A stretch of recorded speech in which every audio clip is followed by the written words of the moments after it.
அனைவருக்கும் வணக்கம் and welcome to spice dub with Vishnu. இன்னைக்கு நம்ம சேனல்ல வரகரிசியை வச்சு எப்படி சுவையான சாம்பார் சாதம் செய்யறது அப்படின்னு தான் பார்க்க போறோம்.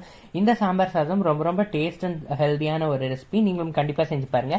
இதை செய்யறதுக்கு ஒரு குக்கர்ல 4 ஸ்பூன் அளவு வந்துட்டு பாத்தீங்கன்னா நெய் சேர்த்துட்டு, அதுக்கப்புறமா 2 ஸ்பூன் அளவு normal sunflower oil, refined oil எது வேணுமோ சேர்த்துக்கோங்க. அதுக்கப்புறமா 1 டீஸ்பூன் அளவு கடுகு, அதுக்கப்புறமா 1/4 டீஸ்பூன் அளவு சீரகம், நீள்வாக்கில் அரிஞ்சு வச்சிருக்க பெரிய சைஸ் வெங்காயம் ஒன்று சேர்த்துட்டு நல்லா கலந்து விட்டுக்கோங்க. வெங்காயம் வதங்க பாத்தீங்கன்னா ஒரு 7ல இருந்து 10 முந்திரி பருப்பு நான் சேர்த்திருக்கேன். இது ஃபர்ஸ்டே சேர்த்துக்கணும், நான் மறந்துட்டதுனால இந்த ஸ்டேஜ்ல சேர்த்திருக்கேன். இப்போ இதுல 4ல இருந்து 5 வரமிளகாய் வந்துட்டு சேர்த்திருக்கேன். நீங்க வரமிளகாய் உங்க காரத்திற்கு ஏற்ப சேர்த்துக்கோங்க. இப்போ இதுல ஒரு கொத்த அளவு வந்துட்டு கருவேப்பிலை இலை சேர்த்திருக்கேன். நம்ம வந்துட்டு கூட வந்துட்டு மிளகாய் தூள், அதுக்கப்புறம் குழம்பு மிளகாய் தூள்லாம் சேர்த்துவோம். ஸோ மிளகாய் வந்துட்டு பார்த்து சேர்த்துக்கோங்க. இப்போ இதில் பார்த்தீங்கன்னா நார்மலாக நம்ம சாம்பார் சாதத்தில் போடுற மாதிரி உருளைக்கிழங்கு, கேரட், பீன்ஸ் இதெல்லாமே சேர்த்துருக்கேன். நான் வந்து ஒரு உருளைக்கிழங்கு, 2 கேரட், அதுக்கப்புறமா 4ல இருந்து 5 பீன்ஸ் வந்துட்டு சேர்த்துருக்கேன். இப்போ இதில் தேவையான அளவு உப்பு சேர்த்துட்டு, அப்படியே மீடியம் சைஸ் தக்காளி வந்துட்டு பாத்தீங்கன்னா நறுக்கி நான் இதுல 2 தக்காளி வந்துட்டு சேர்த்திருக்கேன். சேர்த்து நல்லா கலந்து விட்டுக்கோங்க.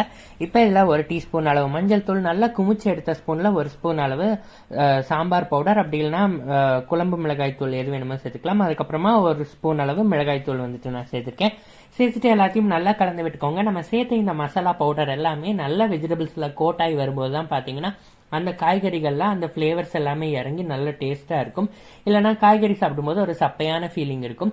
இப்போ வந்துட்டு பாத்தீங்கன்னா நம்ம ஊற வச்சிருந்த வரகு அரிசியை வந்துட்டு இதுல சேர்த்துட்டு தண்ணீர் வந்துட்டு ஊத்திக்கலாம். 1 டம்ளர் அளவு வரகரிசி எடுத்தீங்கன்னா அதே டம்ளர்ல 4 டம்ளர் அளவு தண்ணீர் ஊற்றணும். இதுதான் அளவு. அதே மாதிரி அரை மணி நேரம் ஊற வச்சிருக்கணும். இது மாதிரி லைட்டா கொதிச்சதுக்கு ஆரம்பிச்சதும் நம்ம விசில் போட்டு மூடி ஒரு 3ல இருந்து 4 விசில் எடுத்து விட்டோம்னா ரொம்ப டேஸ்டான சாம்பார் சாதம் வரகரிசியை வச்சு தயாராயிரும்.